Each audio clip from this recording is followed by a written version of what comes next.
In this video, we'll discuss about regulation of blood glucose. Blood glucose level maintained by various hormone and kidney. So, இந்த ஃபாஸ்டிங்கில் வந்து நம்மளோட blood glucose வந்து 70 to 110 mg per deciliter. ஃபாஸ்டிங்னா 8 hours எதுவுமே எடுத்துக்காமல் இருக்கிறப்ப அதுக்கப்புறம் வந்து 75 கிராம் ஆஃப் குளுக்கோஸ் எடுத்து 300 ml வாட்டரில் மிக்ஸ் பண்ணி கொடுப்பாங்க. அது வந்து போஸ்ட் குளுக்கோஸ் லோடு. இதில் லெவல் வந்து 110 to 160 mg per deciliter. ரேண்டமாக எனி டைம் எப்போ வேணாலும் எடுக்கலாம். அப்போ வந்து 70 to 140 mg per deciliter. இப்போ வந்து நம்ம பாடியில் வந்து blood glucose அதிகமாக இருக்கிறப்ப இன்சுலின் வந்து அதை குறைக்குது. அதுவே கம்மியாக இருக்கிறப்ப glucagon, epinephrine, glucocorticoid, adrenocorticotropic hormone, ACTH, growth hormone and thyroxine from thyroid. So இந்த ஹார்மோன்லாம் blood glucose இன்க்ரீஸ் பண்ணுறதுக்கு ஹெல்ப் பண்ணுது. ஸோ எப்போல்லாம் நம்ம ஃபுட் எடுத்து அதிகமாக வந்து blood glucose இருக்கோ அப்போ வந்து பீட்டா செல் ப்ரொடியூஸ் பண்ணுற இன்சுலின் வந்து செல்லுக்கு அனுப்பி தென் எப்போல்லாம் நம்ம இது வந்து ஃபாஸ்டிங்கில் வந்து எதுவுமே எடுத்துக்காமல் இருக்கிறப்ப ஆல்ஃபா செல் ப்ரொடியூஸ் பண்ணுற குளுக்ககான்கிற ஹார்மோன் வந்து blood வெசல்ஸ்க்கு வந்து குளுக்கோஸை கொடுத்து இட் வில் மெயின்டைனிங் ஹோமியோஸ்டாட்டிஸ், அதாவது நார்மல் blood glucose லெவலை மெயின்டைன் பண்ணுது.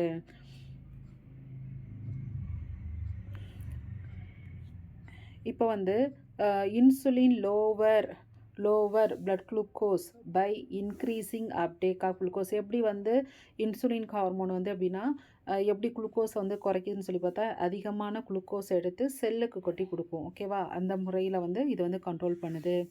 ஹார்மோன்ஸ் என்னென்ன ஹார்மோன்ஸ்? இன்சுலின் வந்து பீட்டா செல் ஆஃப் லாகர்கான் ப்ரொடியூஸ் பண்ணுறது, குளுக்ககான் வந்து ஆல்ஃபா செல் ஆஃப் லாகர்கான் ப்ரொடியூஸ் பண்ணுறது, epinephrine secreted by adrenal medulla, then thyroxine hormone produced by thyroid gland, glucocorticoid produced by adrenal cortex, growth hormone and ACTH anterior pituitary gland. So இந்த ஹார்மோன்லாம் வந்து play a major role to regulate blood glucose level. மெயினாக 2 organ வந்து லிவரும் கிட்னியும் வந்து maintain பண்ணுது. என்னென்ன source நம்ம பாடிக்கு குளுக்கோஸ்னு சொல்லி பார்த்தா dietary source and synthesis via gluconeogenesis. Dietary source அப்படிங்கிறப்ப வந்து என்ன, நம்ம கார்போஹைட்ரேட் ஃபுட் மெட்டீரியல் எடுக்கிறப்ப நம்ம பாடிக்கு வந்து குளுக்கோஸ் கிடைக்குது. நான் குளுக்கோனியோஜெனசிஸ்ங்கிறப்ப gluco means glucose, neo means new genesis formation, அதாவது without carbohydrate other component like lactate, glycerol, propionyl coenzyme A, glucogenic amino acid, all the glucogenic amino acid except leucine, இதெல்லாம் வந்து குளுக்கோஸை வந்து ப்ரொடியூஸ் பண்ணுது, அதாவது நான் கார்போஹைட்ரேட் சோர்சஸ். தென் லைசிஸ்னால் break down, அதாவது கிளைக்கோஜனை வந்து break down பண்ணி குளுக்கோஸாக கொடுக்குது. ஸோ இந்த வகையிலலாம் நம்ம பாடிக்கு வந்து குளுக்கோஸ் கிடைக்குது. நம்ம ஹார்மோனல் லிஸ்ட் பார்த்தோம், அது எப்படி ரெகுலேட் பண்ணுறதுன்னு பார்க்க போகிறோம். மெயின் ஹார்மோன் வந்து இன்சுலினும் குளுக்ககானும். ஸோ இன்சுலின் வந்து லோவர் blood glucose பை எப்படி கம்மி பண்ணுது? Increasing glucose uptake by cell, நம்ம பாடியில் இருக்க செல் வந்து அதிகமாக குளுக்கோஸ் எடுத்துக்கிறதுனால. Then promoting storage of glucose as glycogen, எல்லா குளுக்கோஸுமே வந்து கிளைக்கோஜனாக கன்வெர்ட் பண்ணுறதுனால. Then inhibiting that production of glucose by liver வந்து அதிகமாக ப்ரொடியூஸ் பண்ணாமல் பார்த்துக்குது. ஸோ குளுக்கோனியோஜெனசிஸ் இந்த 3 வே மூலமாக பாடி வந்து இன்சுலின் வந்து பிளட்டில் வந்து குளுக்கோஸ் லெவலை கம்மி பண்ணுது, மெயின்டைன் பண்ணுது. Then glucagon raising blood glucose லெவல்னு சொல்லி பார்த்துக்கோம். எப்படி? Stimulating the break down of stored glycogen in the liver. நம்ம பாடியில் இருக்க கிளைக்கோஜன் எக்ஸஸாக இருக்கிறதெல்லாம் குளுக்கோஸ் வந்து கிளைக்கோஜனாக ஃபார்ம் ஆயிருக்கா, அதை வந்து பிரேக் டவுன் பண்ணுது.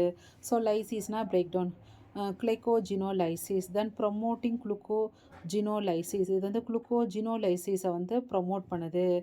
So synthesis from non carbohydrate source. So இந்த 2 மெத்தட் மூலமாக இது வந்து blood glucose லெவலை அதிகப்படுத்துது. Kidney also regulate blood glucose concentration continuously. எப்படி வந்து இன்க்ரீஸ் பண்ணுதுன்னா கண்டினியூவஸ்லி ஃபில்டர்டு பை கிளாமருலை. நம்மளுக்கு பாடியில் வந்து கம்மியாக இருக்கிறப்ப கிளாமருலை ப்ளே ஏ மேஜர் ரோல். இது வந்து கண்டினியூவஸாக ஃபில்ட்ரேட் பண்ணுது. Completely reabsorbed by renal tubules. Okay, reabsorption பண்ணி குளுக்கோஸ் லெவலை மெயின்டைன் பண்ணுது. However when the blood glucose exceed 180 mg per deciliter, இதுதான் வந்து renal threshold. Tubules fail to reabsorbed. 180 reach ஆயிடுச்சுன்னா அப்புறம் வந்து நம்ம டியூபிள்ஸ் வந்து not failed, not reabsorbed. Okay, இது வந்து sent to urine. So reabsorbed all filtered glucose, fail to reabsorb all filtered glucose, so start appearing யூரினில் வந்து பாஸ் பண்ணிடுறோம். So once 180 reach ஆகிற வரைக்கும் ஃபில்டர் பண்ணோம். அதுக்கப்புறம் வந்துக்கிறப்ப அது வந்து ஃபில்டர் பண்ணாமல் யூரினில் அனுப்பிடும். ஸோ இங்கே வந்து என்னென்ன ஹார்மோன்ஸ் வந்து பிளட் குளுக்கோஸ் லெவலை மெயின்டைன் பண்ணுதுன்னு பார்த்துருக்கோம். Thanks for